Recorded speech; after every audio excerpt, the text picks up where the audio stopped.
Hello दोस्तों, स्वागत है आपका सीजीपीएससी व्यापम चक्र में।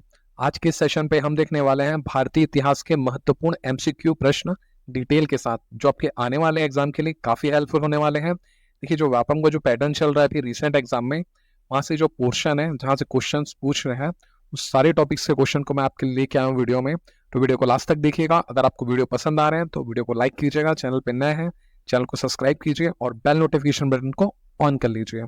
तो चलिए स्टार्ट करते हैं आज का पहला प्रश्न। आज के सेशन का पहला प्रश्न देखते हैं। आदि शंकराचार्य ने निम्नलिखित में से किस दर्शन का प्रतिपादन किया था? ठीक है, ऑप्शन से आपके पास, आपको बताना है। देखिए, इसका सही आंसर हो जाएगा ऑप्शन नंबर ए, अद्वैतवाद। ठीक है, देखिए जो आदि शंकराचार्य जी हैं उन्होंने अद्वैतवाद का प्रतिपादन किया था। देखिए इंपॉर्टेंट क्वेश्चन है, दर्शन से व्यापम हर बार क्वेश्चन पूछता है। तो जो करंट इवेंट हुआ है, यहाँ पे 108 फीट की जो प्रतिमा है इनकी एमपी के ओमकारेश्वर में बनाई गई है। तो देखिए यहाँ से भी इंपॉर्टेंट है, करंट में भी है, न्यूज में भी है, तो ये क्वेश्चन इंपॉर्टेंट हो जाता है आपके लिए। ठीक है, चलिए और ऑप्शंस को भी देख लेते हैं।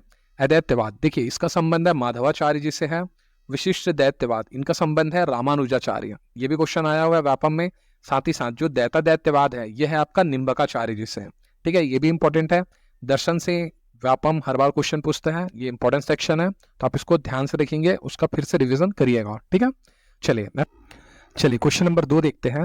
निम्नलिखित में से किसने बंगाल में स्थायी बंदोबस्त प्रारंभ की थी? ये भी क्वेश्चन आया हुआ है एग्जाम में आपके, है ना। ऑप्शन है आपके पास। देखिए इसका सही आंसर हो जाएगा option number B, Lord Cornwallis. ठीक है, इन्होंने क्या किया था? स्थायी बंदोबस्त प्रारंभ किया था। कहाँ पे? बंगाल में, है ना।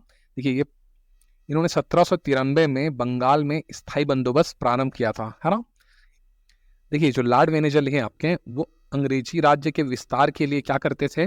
सहायक संधि करते थे। ठीक है, राजा महाराजाओं के साथ। तो याद रखिएगा जो लॉर्ड वेनेजल है किससे संबंधित है? सहायक संधि से, है ना। चलिए आगे चलते हैं और देख लेते हैं। जो लॉर्ड कर्जन है वो क्या किए थे? बंगाल का विभाजन किए थे, याद रखिएगा, ये भी क्वेश्चन आया हुआ है। चलिए क्वेश्चन नंबर 3 है, मुद्रा राक्षस नाटक किसने लिखा है? ऑप्शन है आपके पास।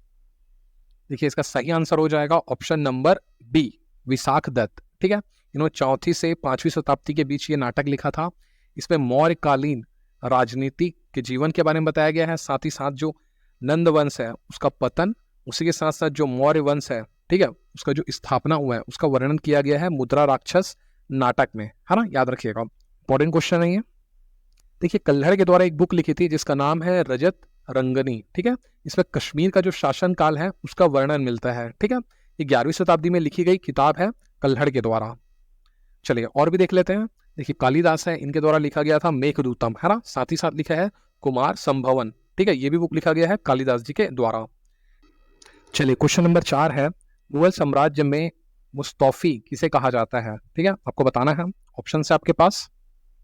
देखिए इसका सही आंसर हो जाएगा ऑप्शन नंबर डी, महालेखाकार। महालेखाकार को क्या कहते थे? मुस्तौफी। ठीक है, याद रखिएगा, इंपॉर्टेंट क्वेश्चन है, ये भी क्वेश्चन पूछा गया है व्यापम में, है ना, स्टार मार्क कर लीजिएगा। चलिए आगे चलते हैं। क्वेश्चन नंबर 5 है, बंगाल के विभाजन के पश्चात भारतीयों ने कौन सा आंदोलन प्रारंभ किया था? ऑप्शन है आपके पास।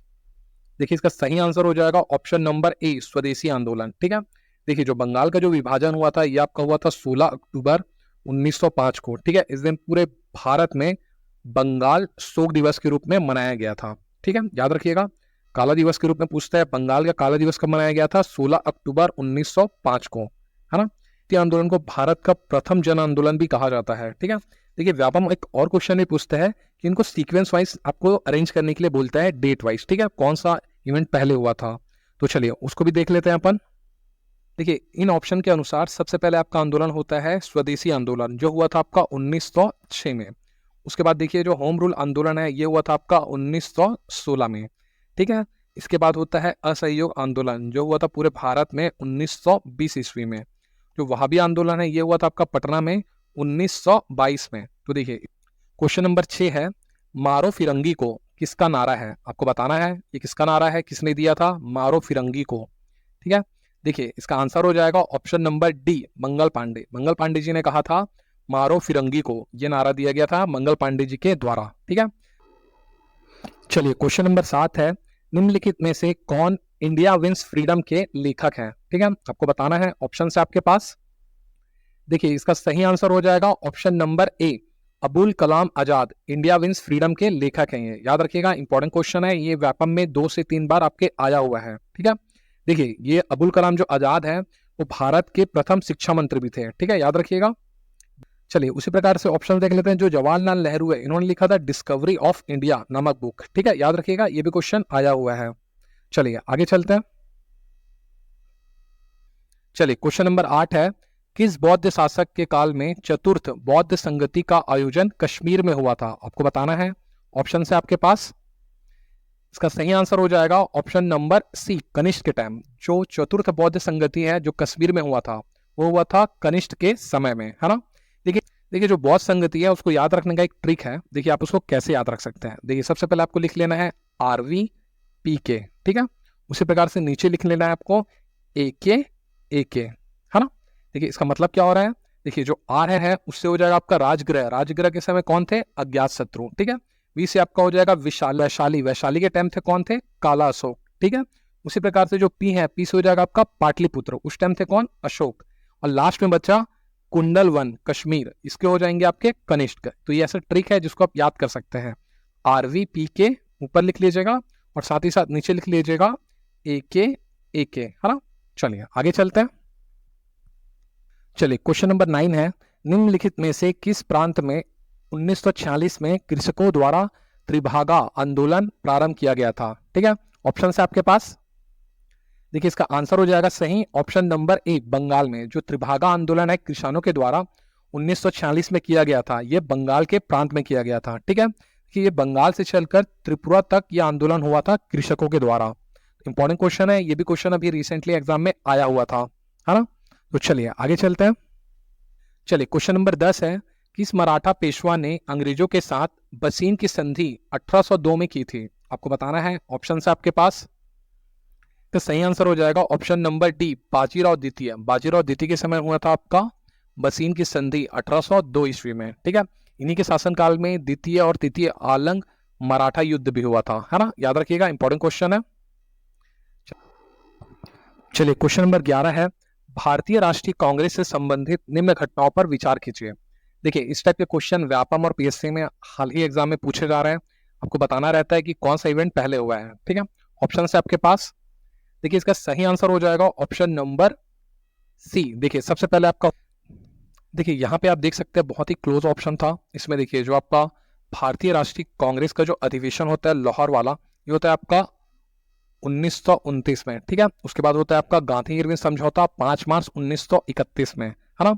उसके बाद देखिए जो राजगुरु है उनको फांसी दी जाती है 23 मार्च 1931 में, है ना।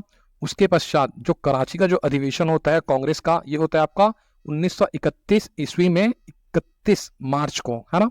चलिए इंपॉर्टेंट है ये, याद रखिएगा। चलिए नेक्स्ट क्वेश्चन देखते हैं। चलिए क्वेश्चन नंबर 13 है, राणा प्रताप और अकबर के बीच कौन सा प्रसिद्ध युद्ध लड़ा गया था? ठीक है, ऑप्शन है आपके पास। देखिए इसका सही आंसर हो जाएगा option number C, Haldi Ghati का युद्ध। इस युद्ध में देखिए जो अकबर के लिए लड़ने वाले योद्धा कौन थे? राजा मान सिंह। इन्होंने युद्ध लड़ा था किसके साथ? महाराणा प्रताप के साथ।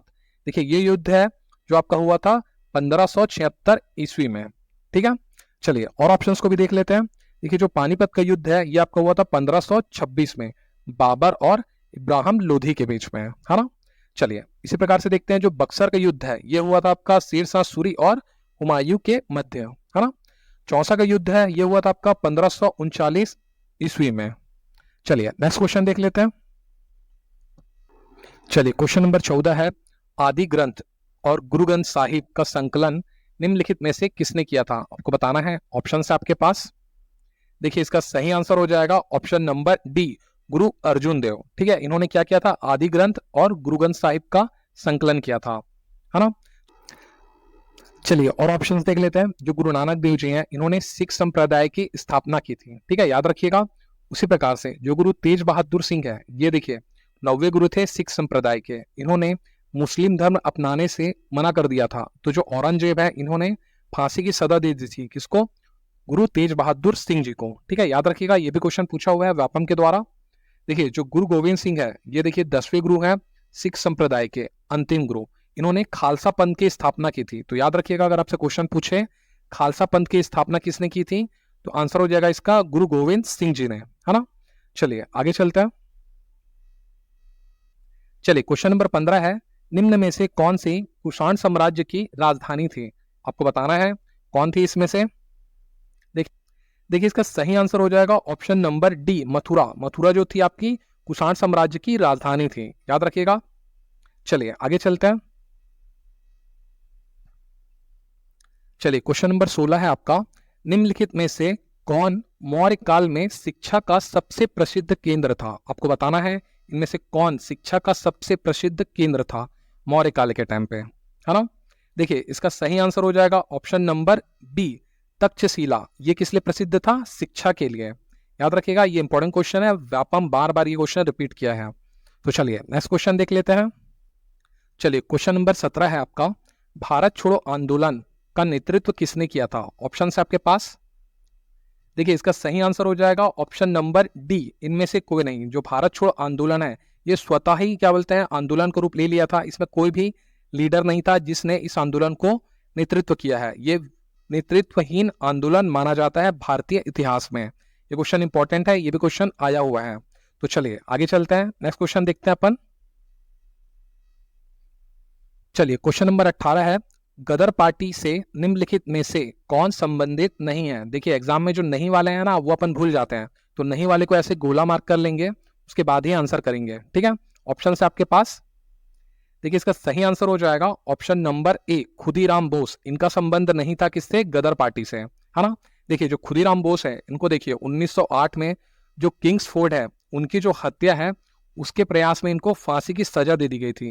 देखिए इनका जो उम्र था उस टाइम फांसी के टाइम 19 वर्ष था, मात्र 19 वर्ष में इनको फांसी दी गई थी। इस सबसे कम उम्र के क्रांतिकारी भी कहलाए जाते हैं खुदीराम बोस जी, ठीक है। देखिए हरदयाल जी, बरकतुल्लाह, पंडित रामचंद्र, ये तीनों किससे संबंधित है? गदर पार्टी से। तो चलिए नेक्स्ट क्वेश्चन देखते हैं। चलिए क्वेश्चन नंबर 19 है, 1920 में आयोजित all India trade union Congress के उद्घाटन सत्र की अध्यक्षता किसने की थी? ऑप्शन है आपके पास, आपको बताना है इसके अध्यक्ष कौन थे। देखिए इसका सही आंसर हो जाएगा ऑप्शन नंबर ए, लाला लाजपत राय। इन्होंने क्या किया था? जो ट्रेड यूनियन कांग्रेस है जिसका उद्घाटन सत्र है उसमें अध्यक्षता की थी लाला लाजपत राय ने। ये कब किया था? 1920 ईस्वी में। चलिए आज के सेशन का लास्ट क्वेश्चन देखते हैं। ब्रिटिश संसद ने इंडियन इंडिपेंडेंस एक्ट को कब पारित किया था? ऑप्शन है आपके पास। देखिए इसका सही आंसर हो जाएगा ऑप्शन नंबर सी, 5 जुलाई 1947 को यह एक्ट पास किया गया था ब्रिटिश संसद के द्वारा, ठीक है। इंपॉर्टेंट क्वेश्चन है ये भी एग्जाम में आपके आया हुआ है। देखिए अगर आपको ये वीडियोस अच्छे लग रहे हैं तो वीडियो को लाइक कीजिएगा, चैनल पे नया है तो चैनल को सब्सक्राइब कीजिए और बेल नोटिफिकेशन बटन को ऑन कर लीजिए। Thanks for watching. जय हिंद, जय भारत, जय छत्तीसगढ़।